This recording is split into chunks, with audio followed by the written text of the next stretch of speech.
Nabi dan para sahabat belajar la ilaha illallah, baru setelah 13 tahun di Madinah muncul ayat-ayat syariat.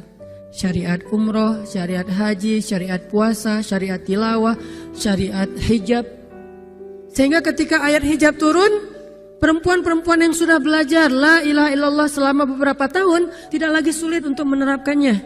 Begitu ayat hijab turun dibacakan oleh Nabi di dalam masjid, semua sahabat-sahabat mendengar itu dengan sangat perhatian. Lalu mereka semuanya pamitan, ya Rasulullah kami ingin pulang.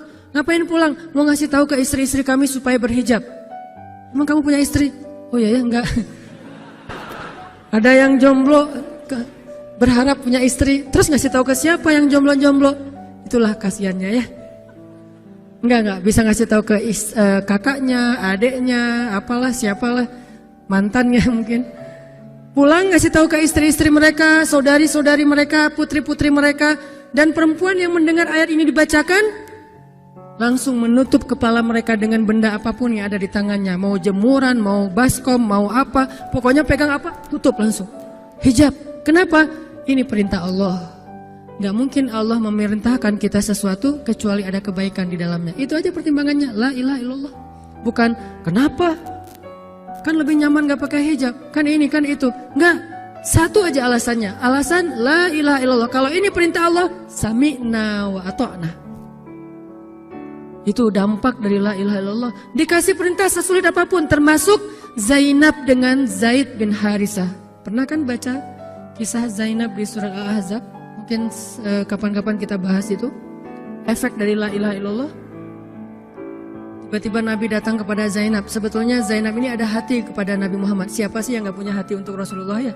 Semua cewek juga pasti mengidam-idamkan pengen jadi istri Nabi. Karena otomatis istri Nabi itu adalah dijamin surga.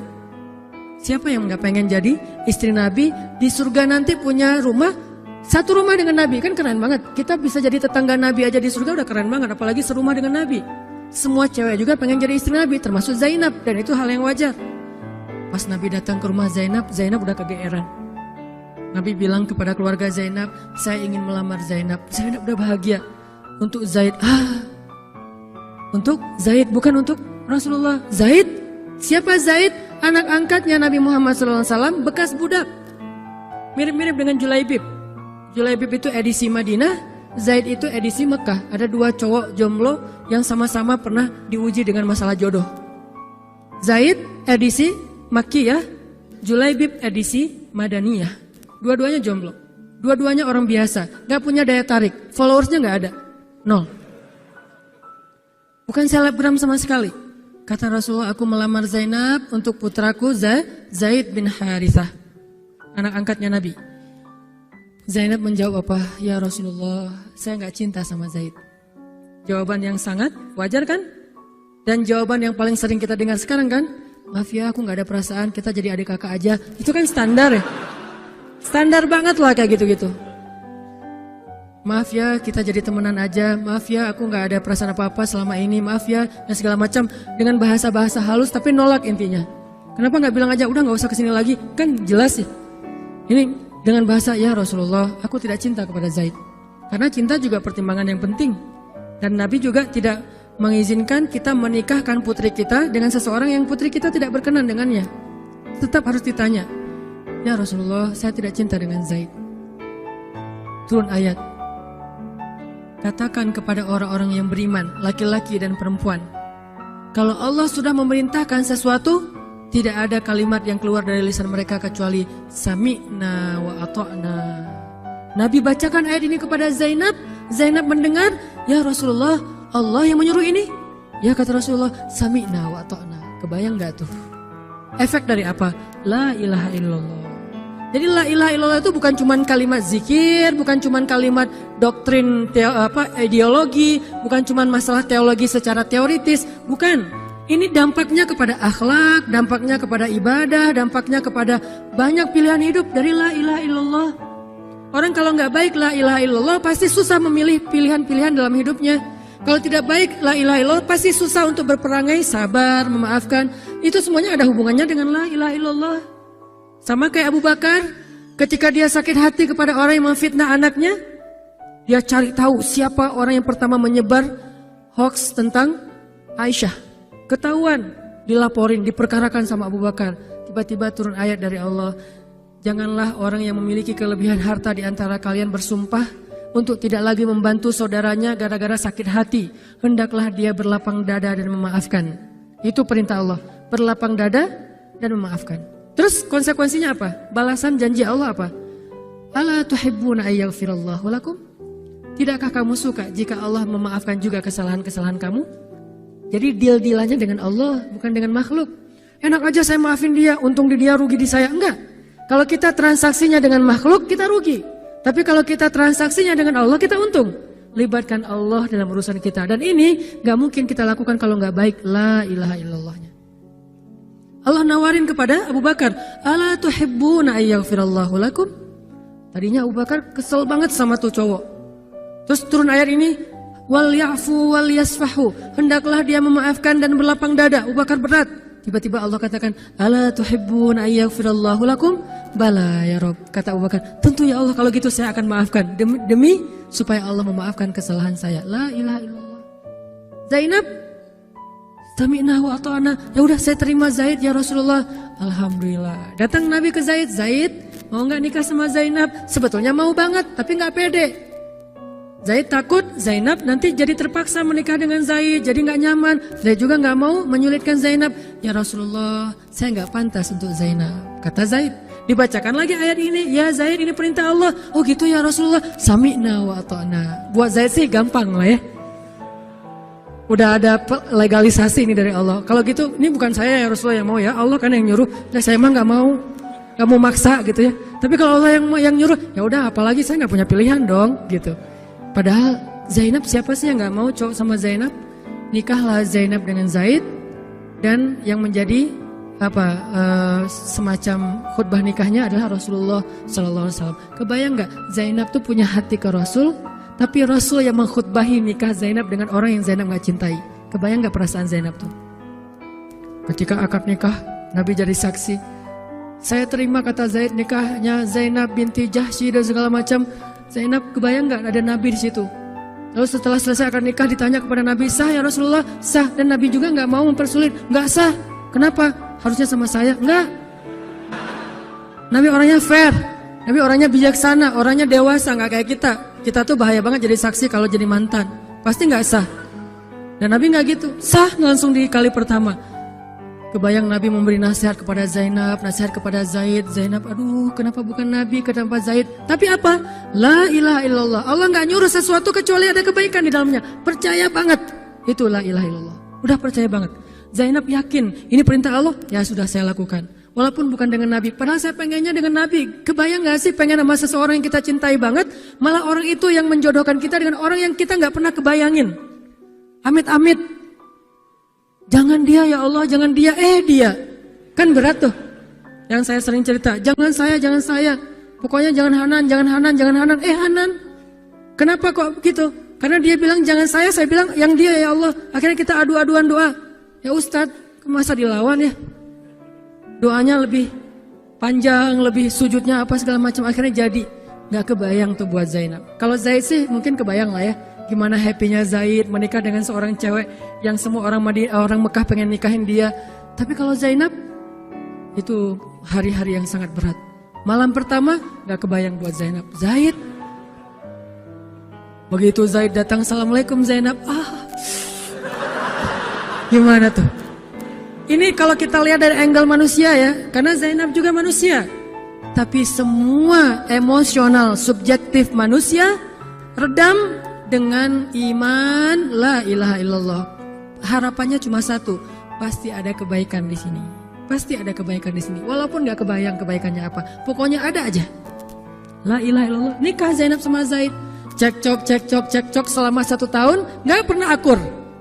Pulang kerja rame, berangkat kerja rame, pagi rame, sore rame. Gak cocok aja tuh Zainab sama Zaid. Berkali-kali datang berdua sama ke Rasulullah, ya Rasulullah nasihati kami. Udah dinasihati pulang rame lagi, di mobil aja berdua rame, macet apa segala. Ya udah nikmati aja, rame gara-gara macet. Terus aja kayak gitu. Pokoknya selama 1 tahun mereka sering percekcokan rumah tangga. Jadi kalau kita ngelihat ada keluarga yang mungkin baru menikah kemudian bercerai, jangan menjudge mereka. Karena menikah itu ibadah, perintah Allah. itu lebih baik daripada tidak menikah tetapi sudah melakukan banyak perbuatan dosa. Walaupun akhirnya nauzubillah ada hal-hal di luar dugaan, maka la'allahu khair, mudah-mudahan ada kebaikan. Mereka berani menikah muda aja kita harus acungkan jempol. Mereka berani menikah muda aja kita harus respect. Kan saya sering bilang no judgment, respect to other kan. Berani mengambil keputusan menikah muda, baru berhijrah udah langsung menikah. Itu bukti dari iman. Kenapa kita menjudge seolah-olah kita lebih baik dari dia? Emangnya kita berani melakukan hal yang mereka lakukan? Gak berani buktinya. Berarti dia lebih baik daripada kita. Walaupun kesudahannya, kalau mereka bercerai setelah menikah baru beberapa lama, ada yang lebih soleh dari mereka juga bercerai baru setahun menikah. Zainab dengan Zaid, dua-duanya dijamin surga. Dua-duanya dijamin surga. Pernikahan mereka cuma bertahan setahun. Setahun kemudian, Zaid datang kepada Rasulullah. Zaid bilang, ya Rasulullah, kayaknya udah gak bisa dipertahankan hubungan saya dengan Zainab. Zaid, sabar. Rasul ketika Zaid mau datang sebetulnya udah dapat bocoran dari Allah. Allah udah ngejapri Rasulullah dalam bentuk ilham. Japrian Allah kan ilham ya. Japrian kita kan WA, itu juga habis kuota gak kebaca-baca. Kalau japrian Allah ke Rasul ilham. Ilhamnya apa? Kalau nanti Zaid datang, nanti baca di surat Al-Ahzab. Kalau nanti Zaid datang kepadamu meminta nasihat tentang Zainab, bilang kepada Zaid, ceraikan istrimu. Kalau udah diceraikan, nanti kamu nikahi Zainab. Ini perintahnya juga berat buat Nabi nih. Kebayang gak sih anak angkat kesayangan Nabi yang selama ini baik banget sama Nabi, tiba-tiba dia punya masalah dengan istrinya, disuruh cerain dengan niat kalau udah cerai nanti dia yang nikahin. Kan gak kebayang tuh buat Nabi. Ditambah lagi Nabi itu orangnya ra'afah banget, sangat gak enakan. Kita aja gak tega kayak gitu. Emang ada yang tega kayak gitu? Gak tega kan? Zainab mantan kita sih. Sekarang cowok itu datang ke kita, suaminya Zainab. Ustadz, gimana nih Zainab? Perlu saya pertahankan? Emang kalian dari awal udah gak cocok, cerai aja deh. Kenapa? Bentar lagi gue mau nikahin Zainab. Gak kebayang kan? Kok Ustadz ngomong kayak gitu? Dapat ilham. Berat kan? Nabi itu kayak gitu loh, kondisi emosional beliau yang zulzilu, terguncang. Gimana nih caranya? Saya nggak enak banget, nggak tega banget sama Zaid. Kebayang wajah Zaid polos gitu. Ya Rasul gimana nih? Aduh, mau dibilangin ceraikan aja nggak tega. Mau dibilang pertahan tapi Nabi bilang suruh cerai, Allah suruh ceraikan. Akhirnya Nabi memilih emosionalnya, bukan perintah Allah. Wahai Zaid, tahan istrimu, jangan ceraikan. Padahal kata Allah suruh ceraikan. Lihat beratnya Nabi waktu itu. Akhirnya Zaid pulang, gitu ya Rasul. Ya pulanglah Zaid, Nabi gak enak banget sama Allah. Terus akhirnya Zaid sampai ke rumah, namanya Allah yang nyuruh kan gak bisa dirubah ya. Kun fayakun, cerai juga tuh walaupun Nabi bilang sudah bertahan. Allah marah kepada Nabi. Kata Allah, kamu merasa gak enak kepada manusia, tapi kamu merasa enak kepada saya? Diadu oleh Allah tuh coba, emosional. Nabi langsung sujud, ya Allah ampuni saya benar-benar, saya tahu saya gak enak sama Allah, tapi juga saya gak tega sama Zaid. Kebayang gak sih ya Allah wajah Zaid yang polos kayak gitu, disuruh cerain terus saya nikahin istrinya. Gimana perasaan Zaid? Wahai Muhammad, kamu merasa gak enak kepada manusia tapi enak kepada saya Muhammad. Astagfirullah ya Allah, minta ampun Nabi semalaman. Ini benar-benar gak kebayang sama Nabi. Tapi Allah pengertian lah, tahu Allah Nabi itu bukan mau gak taat sama Allah, cuma emang gak tega banget sama Zaid. Akhirnya Allah ngambil keputusan sendiri, Zaid cerai dengan Zainab. Setelah selesai masa iddah Zainab, Allah katakan, Muhammad sekarang datang kepada Zainab, lamar Zainab. Dengan berat hati Nabi, tok pelan gitu, berharap gak dibukain pintu. Langsung udah ditunggu ternyata sama Zainab. Eng gitu, bukain pintu. Pas Nabi datang, Assalamualaikum, Waalaikumsalam gitu. Zainab udah punya firasat. Nabi mengatakan, Zainab, ada perintah dari Allah. Apa ya Rasulullah? Sami'na wa ata'na. Belum juga dikasih tahu. Sami'na. Allah menyuruh saya untuk melamar kamu Zainab. Untuk siapa ya Rasulullah? Curiga kan? Jangan-jangan orang lain lagi nih. Untuk siapa ya Rasulullah? Untuk saya. Masya Allah gitu. Cuman Zainab kan gengsi gitu lah. Masa cewek harus teriak-teriak gitu kan ya? Oh gitu. Padahal masuk ke dalam kamar. Wah gitu ya. Gigit jari apa, gaya-gaya cewek lah ya. Oh gitu, ntar ya saya pikir-pikir dulu sih. Saya istiqoroh dulu, Nabi diistiqorohin. Udah diterima, sami'na wa ata'na. Dan inilah khair, kebaikan yang diharapkan oleh Zainab. Walaupun gak pernah terbayang, gak mungkin dong Zainab berpikir akan cerai setelah setahun kan. Tapi dia hanya yakin Allah tuh gak mungkin nyuruh sesuatu yang gak ada kebaikannya buat kita. Gak mungkin, mustahil. Karena Allah gak pernah zalim kepada hambanya. Kenapa Allah kok muter-muter dulu kayak gitu? Allah pengen lihat Zainab itu menikahi Muhammad karena Allah atau karena dirinya sendiri. Kalau karena Allah, coba yang selain Muhammad berani gak? Ternyata berani. Karena itu dia menjadi layak untuk Muhammad. Kalau dia nggak menerima Zaid, mungkin Zainab tidak akan pernah jadi istri Nabi karena tidak layak. La'allahu khair. Ini buah dari la ilaha illallah. Begitu juga yang masih culun-culun, yang mungkin badannya belum kebentuk, yang jerawatan misalnya kayak gitu, tiba-tiba memimpin pasukan militer yang jumlahnya ribuan, yang barisan pertamanya kibarus sahabah, sahabat-sahabat senior, as-sabiqun al-awwalun minal muhajirin wal ansor. Termasuk siapa di dalamnya? Abu Bakar dan Umar. Kebayang gak tuh? Memimpin pasukan yang di belakangnya itu Abu Bakar dan Umar. Maju! Abu Bakar dan Umar. Ya, maju. Usama. Kebayang Usama yang nyuruh. Abu Bakar. Segaya. Umar maju. Zaid, anaknya Zaid. Tapi tidak ada yang bisa membantah. Kenapa? Itu wasiat Nabi sebelum wafat. Aku perintahkan kalian untuk dipimpin oleh Usamah bin Zaid karena dia adalah anak muda yang luar biasa. Itu hadiah Allah untuk Zaid karena dulu mau menikahi Zainab walaupun hatinya sebetulnya tidak mau. La'allahu khair, la ilaha illallah. Masing-masing dikasih kebaikan dengan cara-cara yang berbeda.